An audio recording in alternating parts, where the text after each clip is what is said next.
Today, we're talking about the work-life balance myth with Jay Owen.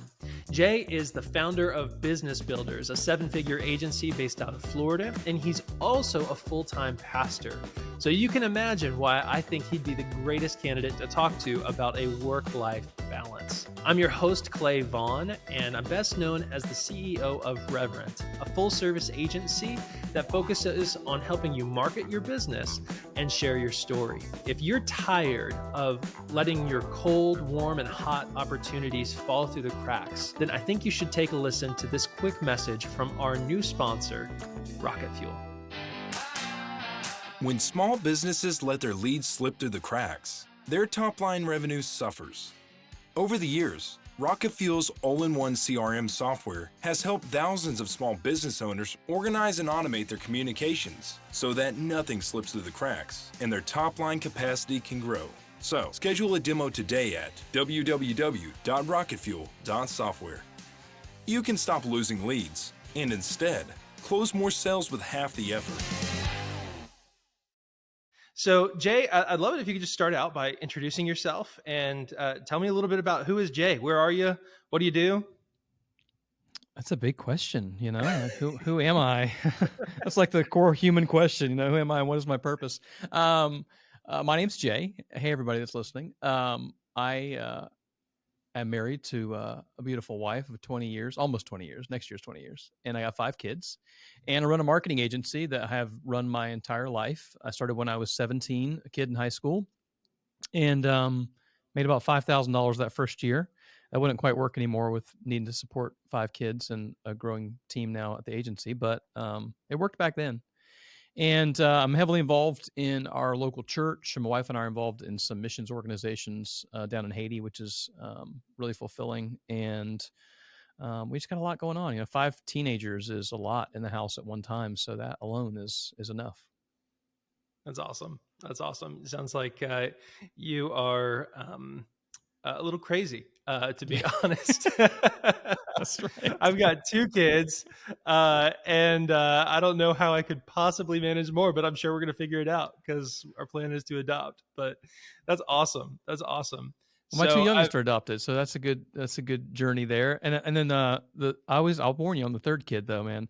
I think the odd numbers are the hardest. Like 1 is hard because it like changes your whole life. 2 is like it's hard too, but at least you've already got one that you got alive for that long. So you're like, well, I'm doing something. And then by the 3rd one, it's you got to switch from man to man to zone defense, because it's like with 2, it's like okay, you got that one, I got that one. With the 3rd one, you're like, well, who's got that one? I don't know.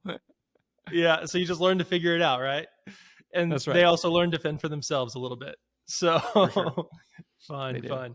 Well, I appreciate that background because honestly, like when most of the podcasts that I listen to just talk about business, it doesn't talk about the reality of life. I mean, if you've got 5 kids at home and you've got all of these other opportunities that you've committed to with ministry and obviously this missions, I mean, I can only imagine how much additional time it takes just, getting down there. I mean, I know you're in Florida, but still, just all of the additional labor to do that takes up a ton of time. So one of the things that I do want to talk about today is work-life balance. But I guess before we get to that, just to give folks some context, how did you end up running your own business? I mean, what was it that led you to doing that? I mean, was that something you always wanted to do? I think I've always had that like entrepreneurial spirit, whatever that is, if that's a thing. I think it is. I think some people can earn it and learn it and gain it over time. I think some people are just maybe grow up in it. My uncle ran a business, an insurance agency. My grandfather ran a restaurant chain. And I think when you see some of those examples in your life, it's like, I never grew up with anybody that played golf, so I'm not very good at golf. And I think, but I did grow up with people that were good at business. And so when you see that, there's great value there. I started my first business when I was 8. I was pulling a little red wagon around a baseball field selling concessions. And my mom would take me to Sam's Club. I would buy packs of Coke and snacks and take them around. There was no concession stand back then. And it was great. I mean, now you need a permit to do that. Back then you didn't. And And then like every, like many teenage boys, especially here in Florida, the grass grows really fast. And so a typical lawn business when I was 12, I remember actually it was the first design thing that I ever created. It was a flyer, and it was on an old Apple Proforma 575 was the computer. I remember designing this little house, and I tried to come up with an acronym for the business, and it was JAYS, Jay's Action Yard Service. And I can still like visualize that flyer in my head, and I so wish that I actually had it still, because it would be such a cool thing to have. Oh yeah. And then I got my first real job, I guess you could say, one of my only real jobs. When I was 16, I got an internship working at a web design company, and that was a huge blessing, and I think having the right people around you, it was literally a neighbor's ex-husband, like, was running this company, and she was like, hey, you should go talk to him. And I didn't know what I was doing, but I'd played around with websites. I've always been a nerd, at heart. So I had built websites from really the beginning of the internet, but it was all playing, really. It was more of a hobby than anything. Macro Media Flash and all that kind of stuff. Oh, yeah. Even before that, like just raw HTML, like Netscape Navigator, was like the king of browsers. Alta Vista was the search engine. When AOL came out, that was like revolutionary. It's that kind of stuff. And so I had a friend in high school who I spent a lot of time with, and his dad worked for a big technology company. And we were at his house one day, and on the counter in the kitchen was a proposal that they were quoting for somebody else. And it was like $25,000. It was, I don't even know what exactly it was for. It was like a website, maybe some kind of database work. I don't even know. But I remember thinking to myself, holy smoke. Like, I mean, $25,000 is a lot now, but when you're 17, it might as well have been $1 million, Yeah. And I thought, we could do this. We could make websites, and people would probably pay us for them, And so him and I, actually a friend in high school, started this little business. It was called like Digital Designs first, and then originally it was actually Design Extensions was the name that we came up with. He ended up going off to college and not continuing the business, and I just kept going at that point. It was more of a hobby than a business, if I'm being fair. I mean, I literally made $5,000, like I said, that first year. And then I just kept going. There was a season where I thought I was going to quit, but I didn't. And I just kept going. And here we are 23 years later. We've grown every single year for 23 years in a row. That's awesome. That's awesome. I think you're right. There is this personality that is an entrepreneurial personality. And when I was in high school, and actually it was junior high, my dad gave me $1,000 loan to go out and buy power washing equipment. And my first design, outside of me playing with, like Adobe and figuring out how to turn my life into a living Star Wars journey on video. Outside of that, my first design project was splash power washing. And I mean, it was looking back, I'm very grateful that we lost all those photos and examples, because in my mind's eye, I'm like, yeah, that was terrible. But yeah, I mean, it's fun seeing kind of the roots, and it all starts honestly with hard work and just being willing to take advantage of opportunities presented to you. So that's awesome. So with all that being said, I mean, after over 20 years in business, do you still love what you do? And if so, what do you love about what you do? Oh yeah, I love it. I mean, at least 82% of the time, I mean, good. Thank you for the honesty. Let's be honest. Like, the reality is, no matter how long you run a business is hard work. And there are many burdens that fall upon you. There's a reason that, this gets a little dark, but it's true. I read a great book called Faith Driven Entrepreneur. And in it, they talk about these stats that kind of blew my mind. Entrepreneurs are 2 times more likely to be hospitalized for a mental condition. They are 3 times more likely than most people to be addicted to some kind of substance. Wow. And they're significantly, I think it's 2 times more likely to commit suicide. Jeez.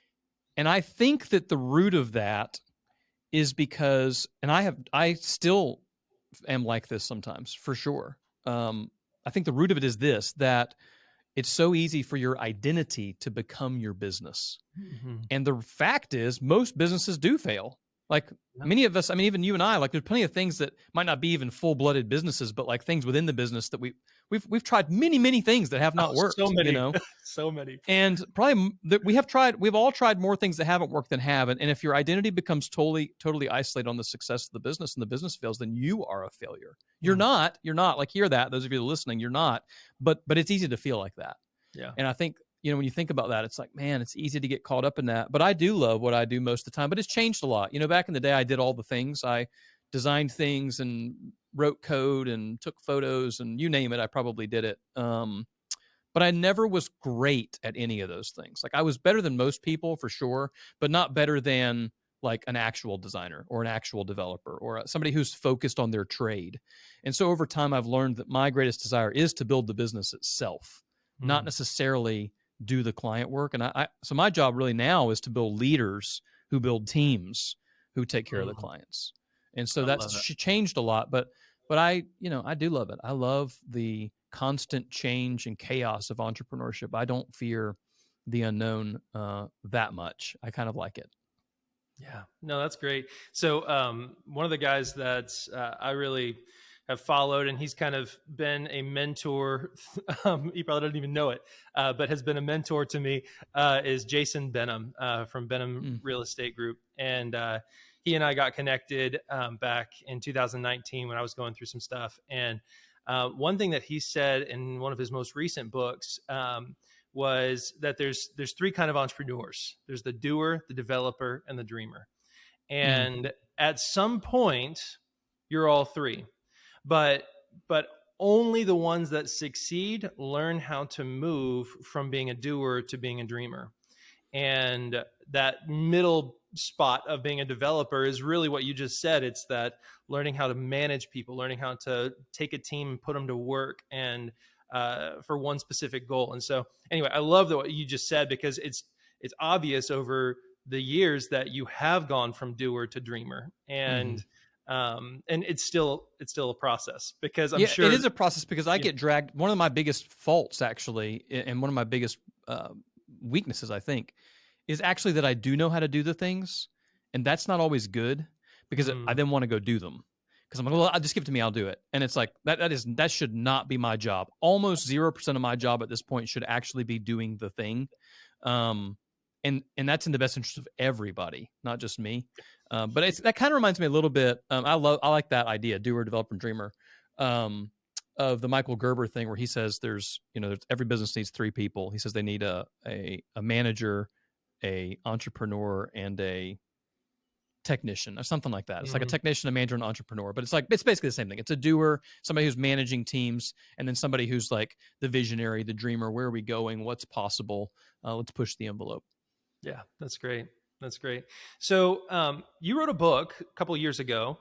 Can you tell me a little bit about why you wrote it and what it's about?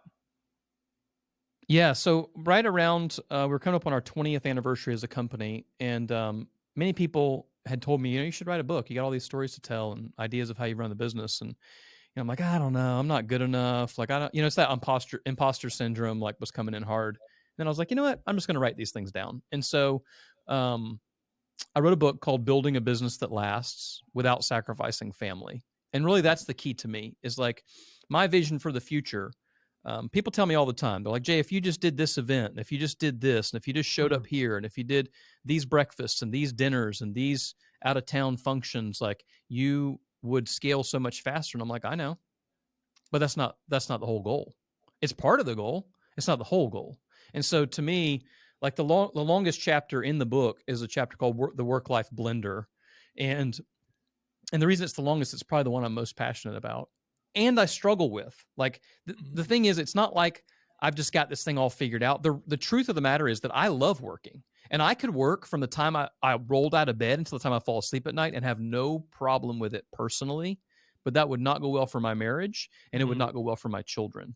And I certainly wouldn't have any friends, And so, and that's not long term, that's not a good answer. Maybe in some seasons of life, it's fine. Like, I think that's the thing, is like, the prescription for me in my season right now might not be the prescription for somebody else in their season. When I was 20 years old and not married and had no kids, It's fine. If some days it is good to work 16, 17, 18, I don't know, 20 hours a day. Like sometimes it's worth putting in that things in those seasons of life when you have that capacity without breaking other relationships. But so that was really the heart behind the book was not how do we build something as fast as we can, because I think it's okay to go slow. I've always grown slowly. Not how do we build the most impressive thing ever that's like going to win all the awards, but how do we build a business that lasts, something that's going to have a legacy beyond me, that's going to care for the people that get to work here, that maybe is going to care for my children, and it's going to give me an opportunity to live a life that I want. I always say people start businesses for three primary reasons, and people work for businesses for the same three reasons. Interestingly, they want freedom or autonomy, but freedom, they want money to do things, and they want purpose. And I think if people have those three things in a job, if they're working on a team, they're probably not going to leave. If they have a good leader and they're getting paid well, they have a certain level of personal autonomy and freedom, and they feel like they have purpose and meaning in their work, that person is not leaving. They're just not. And I think owning a business or running a business is the same way. But along the way, what happens is you end up in a place where maybe you have one of the three, but you don't have all three. Maybe you're making great money, but you have no time. You have no freedom. You can't take a break, or maybe you have a lot of freedom, but you don't have any money, And so like to some extent, it's finding all of those things on an equal playing field and being able to live the life that you dream of. One of the things I wrote in the foreword of my book to my kids is I said, remember to always follow your dreams, and your dreams don't have to be my dreams. Because I think so often as parents, it's easy to it's easy for me to people always ask me, like, is one of your kids going to take over the business? And I'm like, I don't think so. I mean, maybe. My oldest one has no interest in it at all. Like he plays guitar, like he plays football. He has no interest in the things I do. My second one loves video and stuff. I'll send him to work with you, Clay. You'd love him. He's great. Oh, but they just don't. And so I think that idea behind the book of building a business that lasts without sacrificing family really sat on my heart. And I need to go back and read my own book because I'm curious how much of it I would change now, because it's been a few years since I released it, because I bet there's a few things that I probably would adjust. But that's business. Once you put it in writing, 4 or 5 years later, things change a lot. Yeah, you'll come out with the second edition, right? Yeah. So within the book, you've kind of broken it up into 3 different sections: start, grow, and last. Can you tell me a little bit? Just kind of give someone a summary of what the book is covering, because obviously I love, and we're going to talk a little bit about that work-life balance in just a second. But I'd love to get an overview. What's it about? Yeah. I mean, when you start a business, the idea behind the book is that it could benefit somebody who is just starting a business or somebody that's been in business for years, especially if they've been in business for 3, 4, 5, 6 years and they just feel kind of stuck. A lot of people end up there. I ended up there, and you got to find a way out of that. But when you're starting a business, things are different than when you're in the stage where you and I are at, where we've been in business for many years. And so learning what matters most first. I think a lot of people put a lot of emphasis on things that maybe don't matter as much. They worry so much about whether they got the right t-shirts or something, and it's like, man, just do great work for people and ask them to tell somebody else. Yeah. Just do great work for people and ask them to tell somebody else. Do great work for people, ask them to tell somebody else. Do it over and over and over again. And then eventually you'll never run out of business. Like that's what my uncle always told me. And so it's things like that in there. I say things like, another thing my uncle told me when I was younger was, excuse me, he said, if you lose a client, which we all do, just go out and get 2 more and you'll be fine. And I'm like, and that sounds so silly, but it's easy to get so caught up in those things in the early days and feel like a failure. And you just have to know, like, there are going to be hard days and bad days. There are going to be days where you don't think you can keep the business running anymore. And you need to have the right people around you to help you press through. And then when you get into that next stage of growing, there are different things you have to put in place, like systems and processes were not a thing for me in the early days. It was the Wild West. I was just winging it because I could have my hands on everything because it was just me and a couple other folks. Now, I got to have a lot of good systems in place. So we use an operating system, if you will, called Traction or EOS. And that's been a game changer for us, you know? Oh yeah. But I didn't really probably need that when I was 1, 2, 3, 4, 5 people. But at 10, you do, you know, beyond that, you do. And then lasting, it comes down to like lasting yourself, you know, because if you don't take care of yourself, you can't take care of your business. Yeah. This idea that if you just work a few more hours, like you're going to help more people, but you're doing it at the detriment of your own physical health or mental health, you're going to break. Like some people are stronger than others. Some people can endure more than others for sure, but everybody has a breaking point. And so you don't want to get to that place. You got to take care of yourself, and you got to think about the long-term vision of like, what does the future, what's my desired future? What do I want things to look like? And am I doing things now that will move me towards those? And so I just shared stories that I've personally experienced, and then specific ideas. One of the things I do in the book that I think is helpful is at the end of each chapter, I kind of give action items. So a lot of times I think you read something and you just kind of forget it. And I always feel like if you don't do something with that, you're probably not going to get much traction. So at the end of the chapter, I put, 3, 4, 5 things, no more than that are just action items. Say, hey, go do this today. And at the end of each chapter, go do this today, and it'll help kind of sink all this stuff in. Things have been valuable to me, and I think they've been valuable for many other people, which is exciting. Absolutely. Yeah. And honestly, whenever I read a book, if there's no action, I don't take action. I mean, it's as simple as that. The ones that I end up using almost as playbooks are the ones that give me guidance. So traction. And one book I'm reading through right now is Herding Tigers. Love that book. Oh, that's a great book. Yeah. And so anyway, all that to be said, thank you. Thank you for sharing that.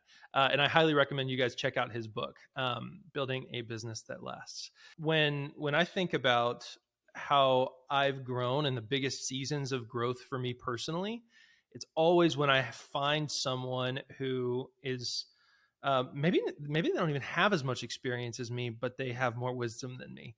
And so when I have that mentor for that season, that's when I've seen the most explosive growth for the business, because I personally have been developing.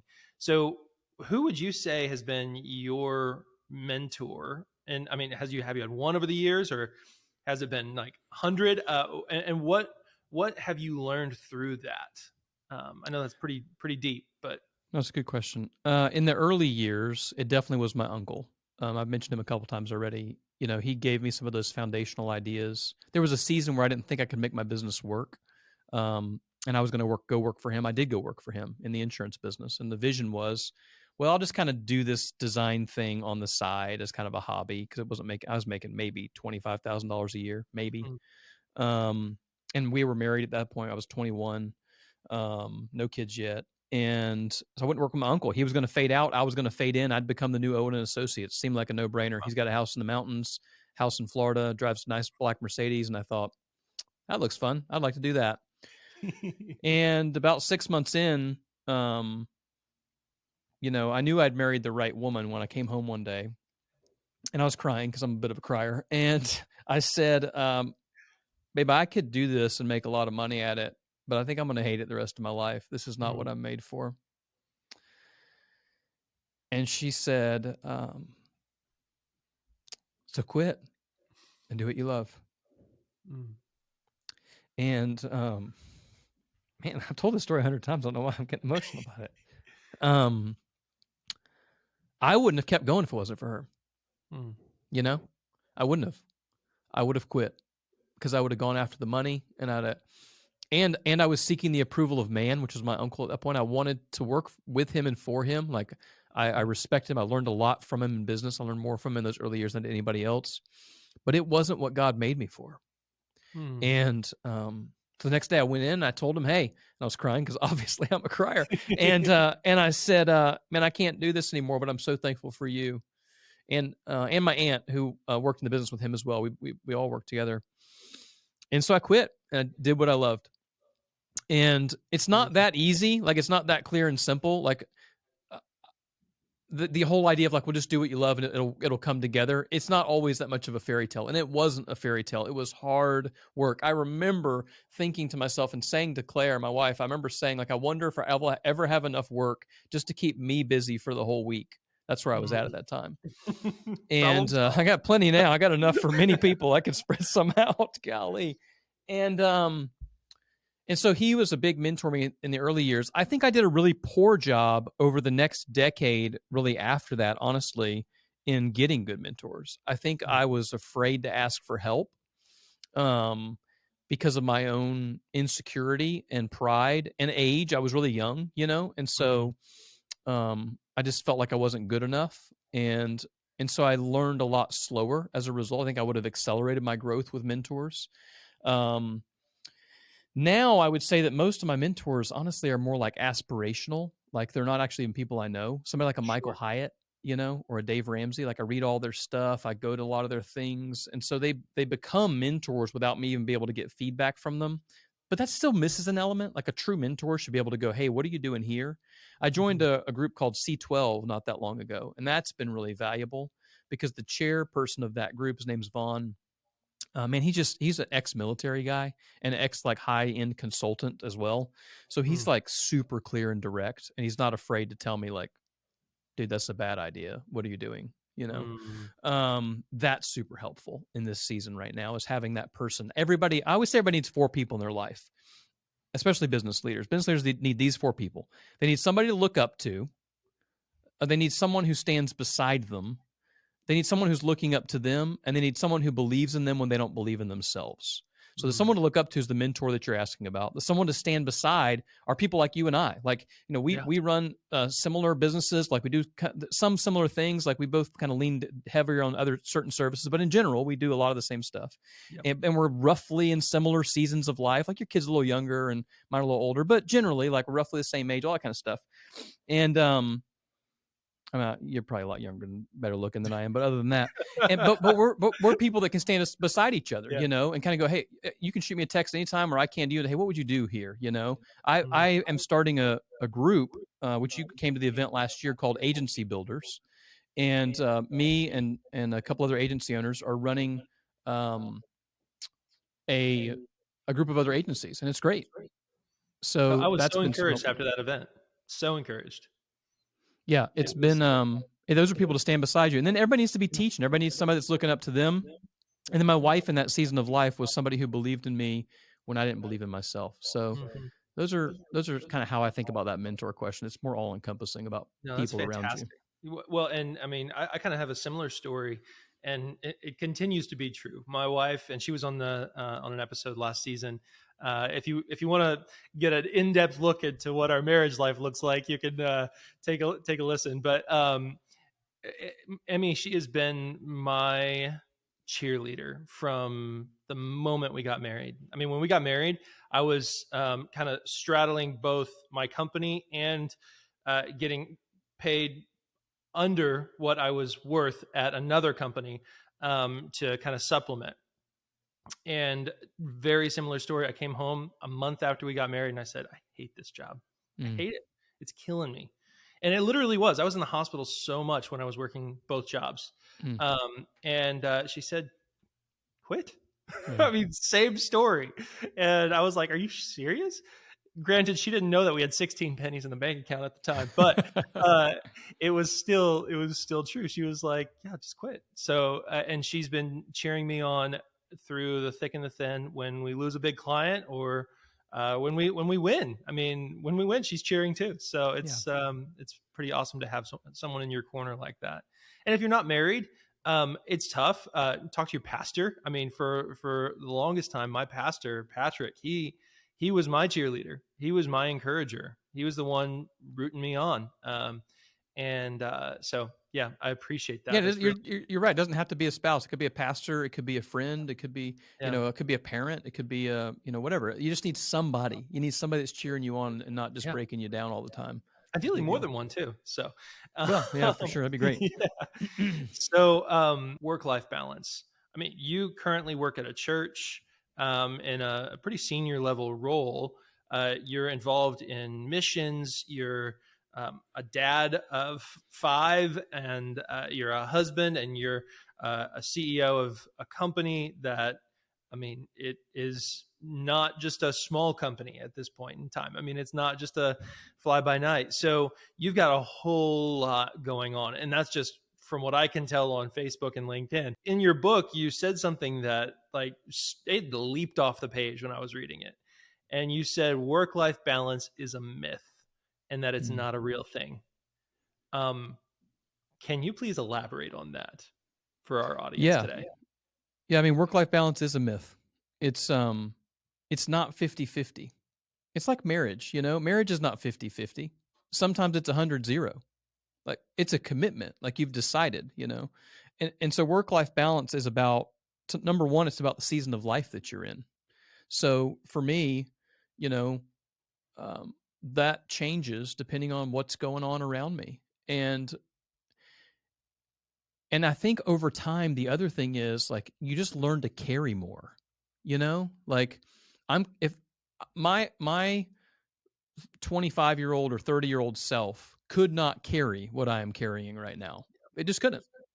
Because I'm just stronger, and I don't mean physically. I'm not physically stronger. I'm physically quite a bit fatter, but that's a whole nother issue. And you just learn to carry more. But I am constantly evaluating. Every day I'm evaluating. Is this too much? Is this too much? Is this the right thing? Is this what I'm supposed to do? One thing my pastor said a while back that really has stuck with me is it's not a question of what God called you to do. It's a question of what he is calling you to do. And I thought, wow, that's interesting. And that requires constant reevaluation.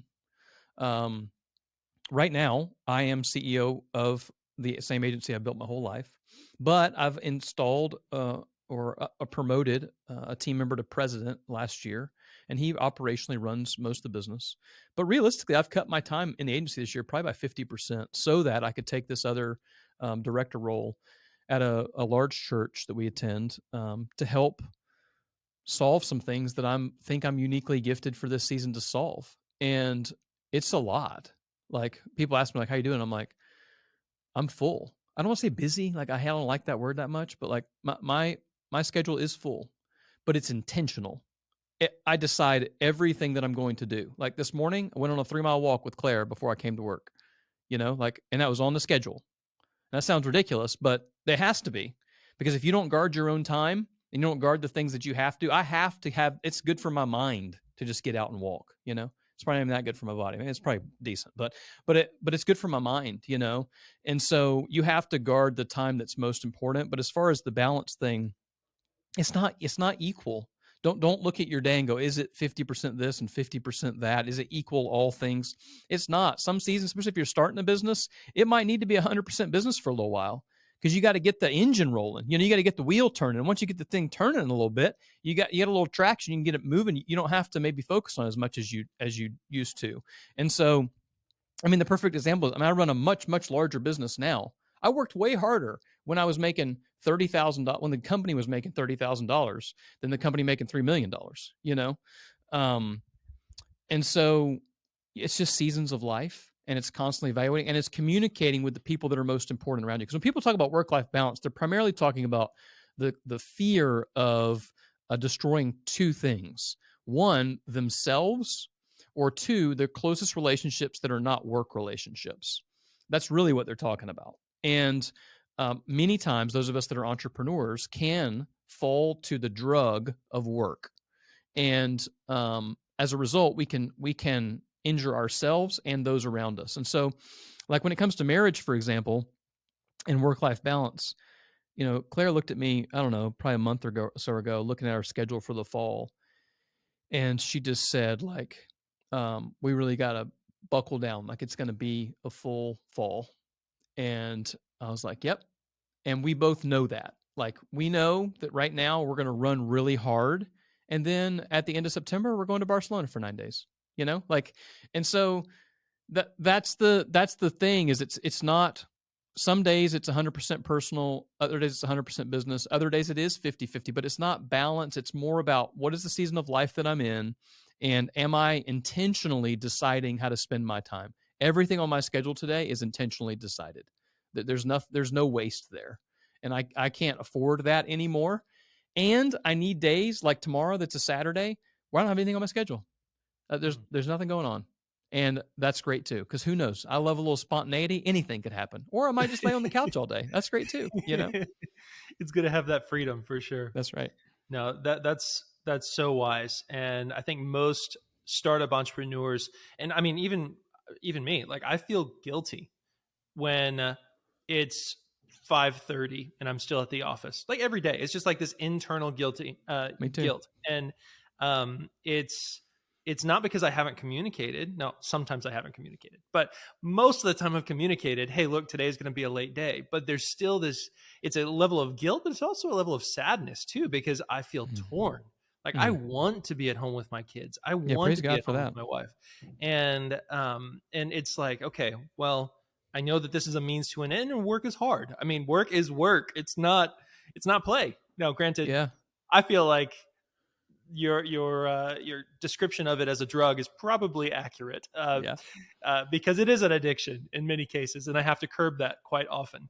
But yeah, I really appreciate you sharing that, because I know every single listener here, whether they are the owner of a business or just a leader within the business, or frankly, even if you're a leader within an organization like a church, I mean, having work-life balance is important, but you have to make sure that the definition is accurate. And I appreciate you giving us a good definition of that today. Yeah, one of the things they talk about at our church is that I like as it relates to this subject, because it gets really busy at a big church. I mean, it's wild, man. It's like entrepreneur land times two sometimes.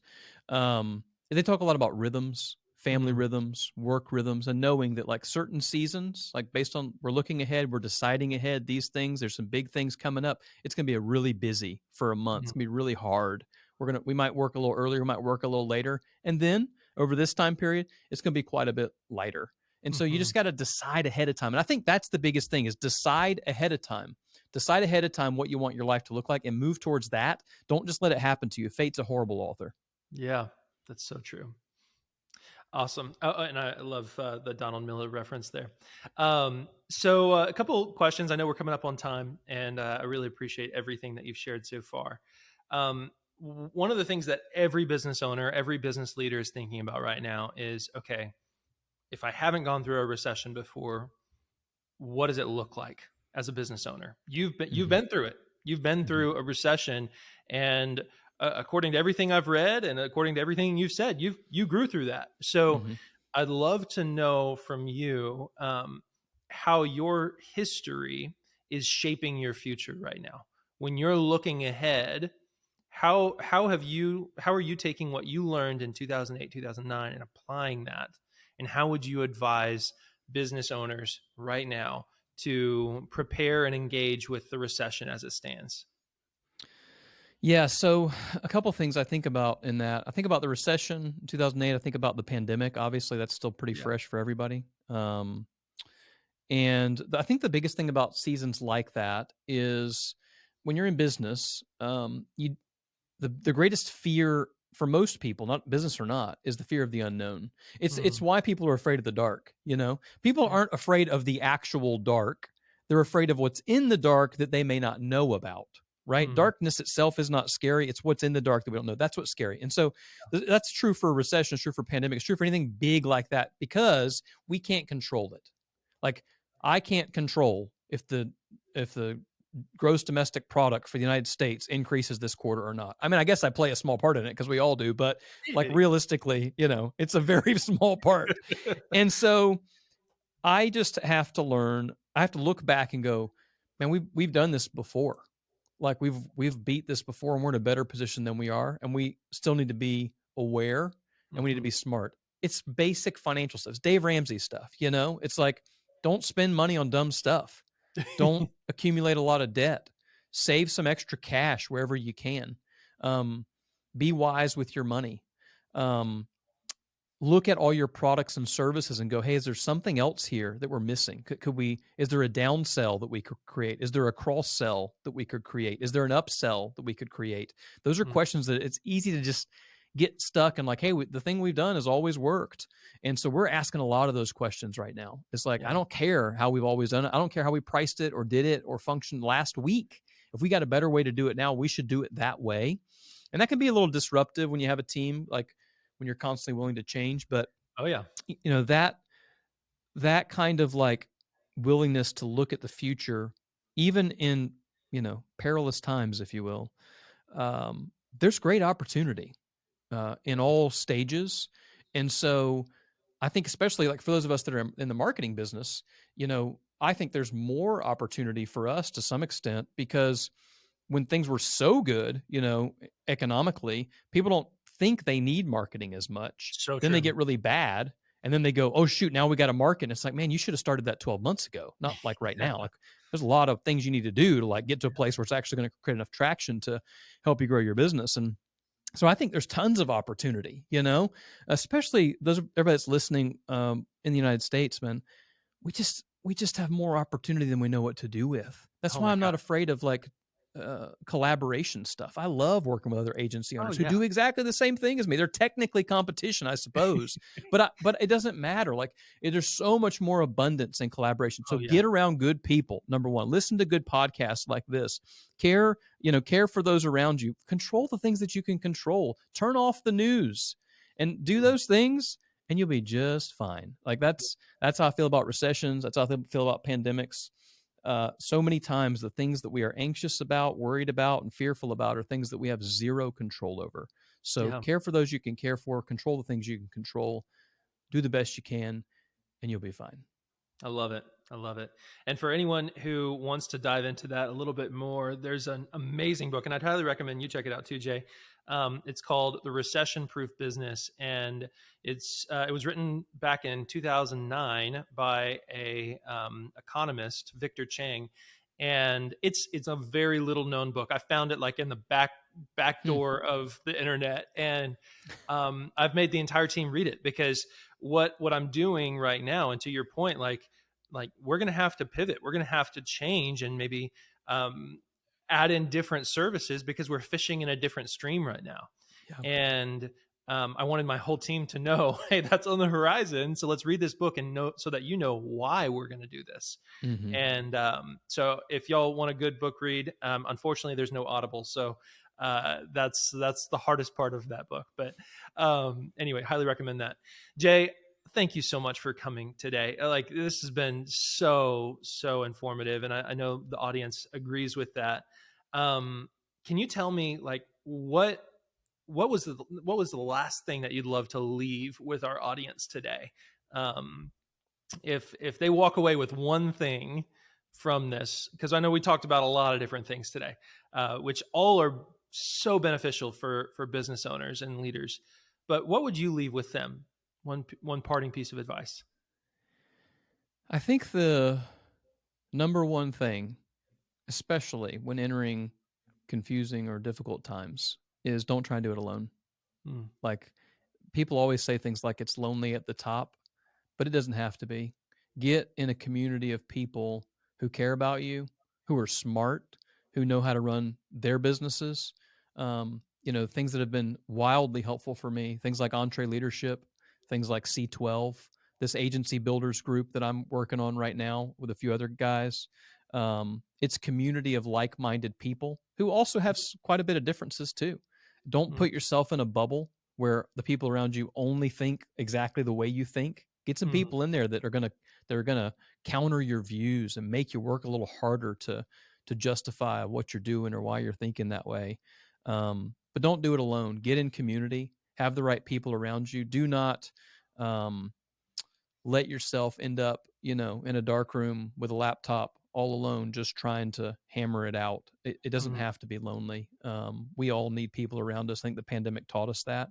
We need community. And so business owners, you especially, find people, find a group of like-minded folks, and be in community. Love it. Love it. So Jay, how can people find you? How can people engage with you online and in business? What does that look like? Sure. The best way to find my book and my podcast and all the other things that I do is on my website at jayowenlive.com. That's JAYOWEN live.com. All my stuff is there, and happy to connect on any of the social platforms as well. Awesome. Thanks, Jay. Appreciate you being here today. Thanks, Clay. If you like this podcast, then please consider subscribing now and share it with your friends, family, and any other business leaders who you believe would find value in the topics we discuss. You can learn more about each guest, any of the resources that we discuss at my website, www.clayvaughan.com.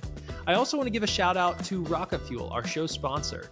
RocketFuel is an amazing CRM that has allowed my companies to grow exponentially. In fact, one of my companies went from converting 30% of its leads to converting 80% of its leads without seeing a reduction in lead volume. So I highly recommend you check out RocketFuel. And we'll see you next week on Good Business.